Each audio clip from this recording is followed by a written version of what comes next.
today's podcast, we're diving into the latest research and talking about what can help us as parents to raise happier families. G'day, I'm Dr. Justin Coulson. I'm here with my wife and mum to our 6 kids, Mrs. Happy Families, Kylie Coulson. Kylie, 3 studies today. We're going to talk about peanut allergies. We're talking about social media or screens because it's just the enduring, never-ending conversation if you're a parent of a child. And also a really fascinating study that I wanted to share for our neurodivergent friends, Autism and Touch, a new study out of Italy looking at how touch affects those who are neurodivergent with an autism diagnosis versus those who are neurotypical, no diagnosis at all. Let's dive into it. It's interesting. When I think about my upbringing, I don't remember ever hearing about a peanut allergy. No, neither do I. Didn't exist. Yeah. Everyone took peanut butter. We had Nutella. I'd never heard of it. And yet in today's world, it feels like every second kid is allergic to something, and it's altered what our kids can even put in their lunchboxes. Okay, so an important note as we have this conversation, I mean, some schools are completely peanut-free. There are bans all over the place. We're going to talk about a psychological intervention, but I want to be really clear. If your child has a peanut allergy, please follow the medical advice of your practitioner. We're speaking about an intervention and some research. We're not giving advice when it comes to your child and peanuts. So what did they actually find? Let me give you I'm not going to bury the lead. Here it is right now. Peanut allergies could drop by 71% with a brand new intervention developed by some researchers at King's College in London. 71%. That's huge. Yeah. So the intervention, feeding kids peanuts. Oh. I know. Can I just say it's interesting when we hear about whether it's a peanut allergy or, someone's been hurt in a car accident or something, it changes the way we live life, right? Definitely. So you hear and we become really risk averse. Yeah. You hear that there's peanut allergies and all of a sudden all the peanuts get banned. Right. Or there's a car accident down this particular road. Well, that's an unsafe road to travel on. We go so polar extreme, and this research studies suggesting that might be the case? Yeah, here's what they did. What they basically said was feed kids peanuts regularly from 4 months of age to 5 years, and they're less likely to show up with the allergy. Now, I need to note very clearly, when they're saying feed kids peanuts regularly from 4 months, they're not saying give your 4-month-old a peanut. That would be potentially life-altering. It could be catastrophic. What they're saying is peanuts and peanut products. So consider the developmental appropriateness of handing your child a peanut. If they're too young to be able to chew, bite, swallow a peanut, give them peanut paste, give them peanut butter, give them some other nut-oriented product. Or things that contain traces of nuts. So that they're okay. And as they get older and can suddenly and can chew those nuts, that's when you start to give them the full Monty, the whole nut. Basically, what they found, this is fascinating. This method works even if your child never eats another peanut after the age of 5. I love this. So if you can get your kid exposed to nuts in those first 5 years and you don't have any reactions, which typically you won't, after the age of 5, they may decide, I don't like peanuts. I never want to eat another nut again, and they'll still be okay. So how did they actually figure this out? Okay, Professor Gideon Lack is a King's College London researcher. He published this research in the New England Journal of Medicine, and what he found basically is avoiding. So the old story was avoid nuts, as you said. Avoidance is necessary. What he found in his study was that avoiding nuts increases the risk of allergy. Doesn't reduce the risk; it increases the risk of allergy. They had 640 participants. They gave half of them nuts during the first 5 years of their life. They gave the other half none. They didn't give the kids nuts. They instructed parents to either give or not give their children peanuts. And then they tested them at age 5 to see if they had the allergy. There was an 81% reduced risk of allergy in the nut group versus the no nut group. What's fascinating to me, though, is that they followed up at the age of 13. So from this point on, there's no direction given whatsoever about whether you should or should not eat nuts. 15.5% of those people who avoided nuts in those first 5 years were allergic to nuts. Wow. Whereas only 4.4% of nut eaters were allergic. So, to be clear, feeding your child nuts in the first 5 years does not absolutely guarantee they will not have the nut allergy, but it reduces the likelihood of the peanut allergy by 71%. That's huge. It's enormous. So that's our study number 1. Feed your kids nuts. Nuts are good. I couldn't imagine living life without nuts. Get into nuts.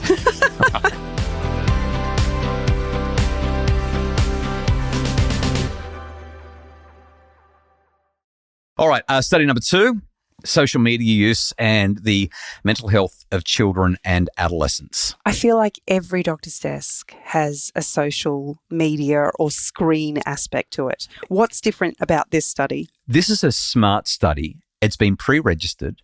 There's a control group who lives life as normal, and then there's an intervention group.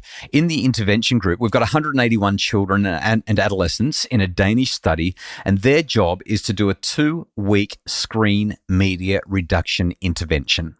Okay, so basically, the children and adolescents hand in their smartphones and their tablets, and they're not allowed more than 3 hours of screens per week per person.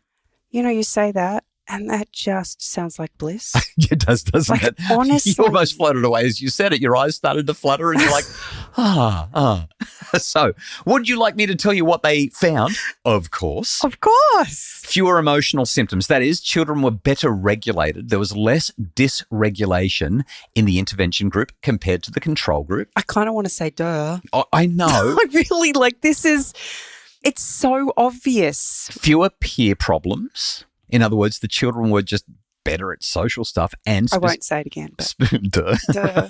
And more pro-social behaviour. Duh. Kids are nicer to each other and they manage their emotions better when they don't have as much access to screens. Isn't it amazing? I feel like we got a really huge sense of this during COVID when everything shut down and we just were able to kind of really tap into family life together. Well, some people did, but some people went the other direction and screens became their lives, especially around schooling, right? And some people said, this is killing us. Got to get off the screens. Whereas, as you said, for us, we were really conscious of bringing it down. So what's your take on this? My take, in a nutshell, Mark Zuckerberg and his colleagues, that's just far too polite a word for who they are and what they are responsible for more unhappiness in our young people and on a larger scale than perhaps anyone else in human history. That's my take. I absolutely cannot comprehend the pure mendacity, the deceitfulness, and their ongoing manipulation of our families and our children and young people's lives in search of attention economy dollars.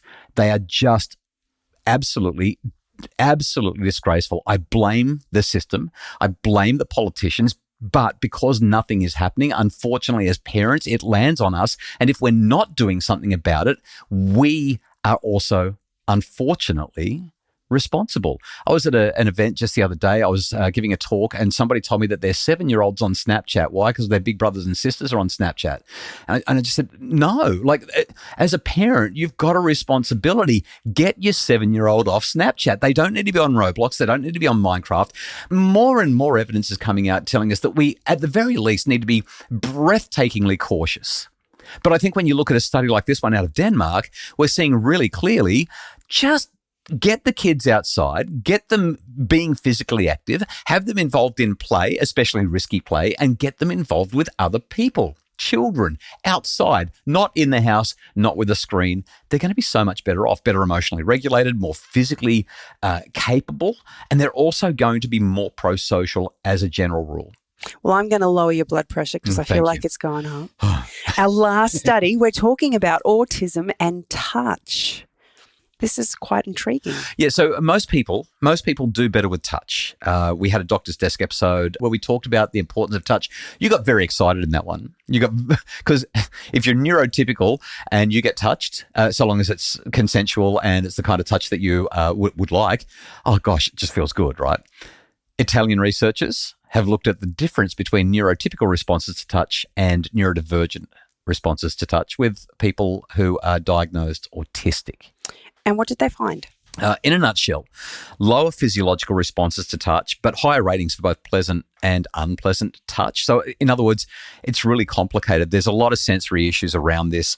And I think we probably need to dig deeper, especially for any parent of an autistic child, or maybe even for any autistic parents who listen to the pod. This will probably resonate and there'll be a few kind of moments. So why does touch actually matter? Okay, so touch matters. We did discuss this briefly in that last podcast, but let's talk about it. Number one, it's really important to help establish and maintain relationships before verbal skills are developed. Okay, so when you've got a brand new baby, it's all about touch. Crucial role in human communication, crucial role in social interaction, and it conveys so much emotional and social meaning. It promotes attachment, social affiliation, bonding, and we know, especially if touch is consensual and it's the kind of touch that somebody wants, there are really pleasant effects. Like we just feel really good about that. The question about autism, though, not particularly well answered, and this study helps us to answer it. So what did they do in the study? Yeah, 48 participants, 24 with ASD and 24 typically developing controls. Participants with ASD. So it's quite a small group. Yeah, it is. 24 in each, but that's enough. That is enough for us to get something meaningful here. Essentially, participants, they sat down, put their left arm on a table. It was hidden from view by a wooden panel, so they couldn't see it. And then each participant was touched on their left forearm. Different types of touch. There was what's called affective touch, which is slow, gentle strokes, and controlling kinds of touch. So that was lots of tapping. That's how you would characterize it. Just tap, tap, tap, tap, tap. So I mean, kind of annoying and not at all like the affective, slow, gentle strokes. The experimenter delivered the how would I say it? The experimenter delivered the touch stimuli and record. They had it all set up so they could record the physiological responses of the participant using a device that measured skin conductance, which is a pretty good way of identifying whether or not there's any autonomic nervous system activity. And in addition to having that skin conductance recorded, each participant also rated the touch on how pleasant or unpleasant it was, just using a numerical scale. So pretty basic, really flexible, allows participants to pause if they don't like it, if they're overwhelmed, if they're feeling fatigued and that kind of thing.